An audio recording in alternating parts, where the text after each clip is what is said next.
मेरी एड़ियों से चिपके रहे। अचानक दरवाजे पर एक दस्तक तेज और जिद्दी तूफान के गुस्से से कट गई। मैं सीधा हो गया। मेरा दिल पिंजरे में बंद पक्षी की तरह धड़क रहा था। ऐसी रात में कौन बाहर निकलने की हिम्मत करेगा? कौन सी आत्मा इतनी बेताब हो सकती है कि इतने बड़े तूफान का सामना कर सके? अपना गिलास नीचे रखकर मैं अपने पैरों पर खड़ा हो गया। मेरे पेट में बेचैनी की एक गांठ कस गई। फिर से दस्तक हुई, इस बार और तत्काल। मैं सावधानी से दरवाजे के पास गया।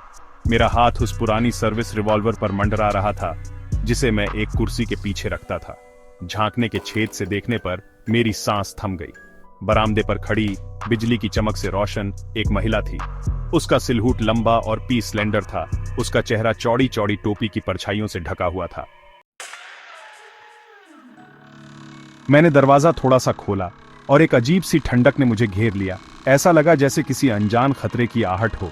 हवा तुरंत केबिन में घुस गई और उसके साथ एक अजीब सी गंध भी आई, जैसे किसी पुराने भूले हुए समय की, जिससे कागजों का ढेर मेज से उड़ गया।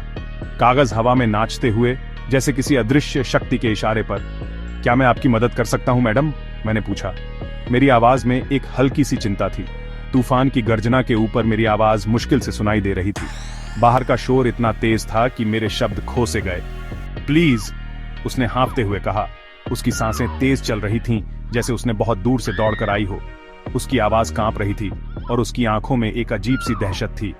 मेरी कार खराब हो गई, मदद चाहिए। वह अंदर लड़खड़ा गई। जैसे ही मैंने आग को फिर से जलाने की कोशिश में उसे हिलाया, ठंडी रात की हवा ने मेरे चेहरे को छू लिया। यह एक अजीब सी रात थी। चारों ओर सन्नाटा और रहस्यमयी माहौल था। मैंने देखा कि मंद रोशनी में कुछ चमक रहा है। यह चमक इतनी हल्की थी कि अगर ध्यान न दिया होता तो शायद मैं इसे देख भी नहीं पाता। यह एक छोटी चांदी की वस्तु थी जो उसके द्वारा फेंके गए कोट की परतों में बसी हुई थी। यह वस्तु इतनी छोटी थी कि उसे ढूंढना मुश्किल था। जिज्ञासा मुझ पर हावी हो गई और मैं सोचने लगा कि यह वस्तु यहां कैसे आई। क्या यह किसी की खोई हुई चीज थी या इसका कोई और रहस्य था? मैं पहुंच गया और उसे उठा लिया। जैसे ही मैंने उसे उठाया, मुझे उसकी ठंडक महसूस हुई, जो रात की ठंडक से भी ज्यादा थी। यह एक लॉकेट था जिसकी सतह मेरी उंगलियों के सामने ठंडी और चिकनी थी। यह लॉकेट बहुत पुराना लग रहा था, जैसे इसमें कई कहानियां छुपी हुई। सामने एक नाजुक लेख था जो समय के साथ लगभग मिट गया था, लेकिन उसमें कुछ शब्द अभी भी पढ़े जा सकते थे। लेकिन मैं बस मेरी प्यारी लिली के लिए शब्द बना सका। यह संदेश बहुत ही व्यक्तिगत और भावुक था। यह ऐसा नाम नहीं था जिसे मैं पहचानता था, लेकिन इसने मुझे सोचने पर मजबूर कर दिया कि यह लिली कौन थी और यह लॉकेट यहाँ कैसे आया। लेकिन फिर भी इसने मेरी रीढ़ की हड्डी में कंपकंपी भेज दी। एवलिन की ओर मुड़कर मैंने देखा कि वह मुझे देख रही थी। उसकी आंखों में एक अजीब सी चमक थी। मैंने देखा कि वह मुझे देख रही थी। उसकी आंखें संकुचित थीं और उसकी नजरें लॉकेट पर टिकी हुई थीं। उसकी आंखों में एक अजीब तीव्रता थी, जैसे वह कुछ छुपा रही हो। उनकी गहराई में एक अजीब तीव्रता थी। यह तीव्रता मुझे असहज कर रही थी, जैसे वह कुछ जानती हो जो मैं नहीं जानता। तुमने कहा था कि तुम इस अंधेरी और तूफानी रात में कहां जा रही थी एवलिन? मैंने पूछा।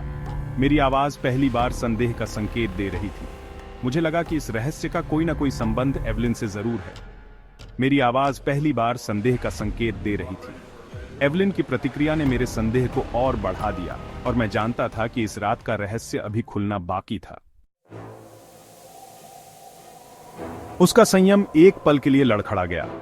घबराहट की एक झलक उसके चेहरे पर छा गई, इससे पहले कि वह जल्दी से अपने हाव भाव को नियंत्रित कर ले।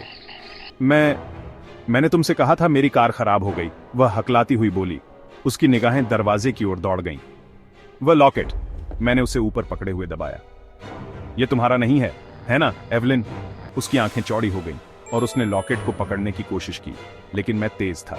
मैं पीछे हट गया, उसे अपने हाथ में कसकर पकड़े हुए। यह मेरी बेटी का है, उसने फुफकारते हुए कहा। उसकी आवाज गुस्से से कच्ची थी। वह घर से भाग गई। मैं उसे हफ्तों से ढूंढ रही हूं। उसकी आंखें एक बेताब, लगभग जंगली रोशनी से जल रही थीं। अंधेरा केवल बाहरी नहीं था, बल्कि मेरे भीतर भी फैल गया था।